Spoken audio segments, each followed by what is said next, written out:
আশা করি সবাই ভালো আছেন। কিন্তু আমরা ভোলার মানুষ একটু ভালো নাই, দেখতেই তো পাচ্ছেন। এখন কিন্তু ভাড়া টাইম চলতেছে, তারপরেও পানি কোথায়?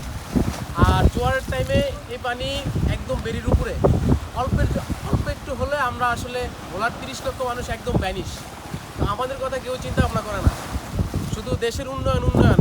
এক বিগত দিনে যেই যা হয়েছে, বর্তমানে আমরা চাই আমরা ভোলার মানুষ একটু শান্তিতে চাই। আমরা সামান্য কিছু না, আমাদের ভোলায় ভোলার গ্যাস ভোলার মানুষ চায়, একটা ব্রিজ চায়। এর তো বেশি কিছু তো আপনাদের কাছ থেকে আশা করে না। ভোলায় প্রতি বছর বাংলাদেশে একটা না একটা ঝড় হয়, আর ভোলার এই ঝড় প্রথমত ভোলা ফেস করে। আর অনেক অনেক অর্থ মানুষের অনেক কিছু নষ্ট হয়, এদিকে তো কেউ লক্ষ্য করে না ভাই। ঝড় আসলে একটু ত্রাণ ম্রাণ ওই হেই হাংতাং করে মোটামুটি একটা সিস্টেম করে চলে যান, পরবর্তীতে আসলে মানুষ কীভাবে বসবাস করবে এদিকে খেয়াল রাখে না কেউ। আল্লাহ হাফেজ, ভালো থাকেন।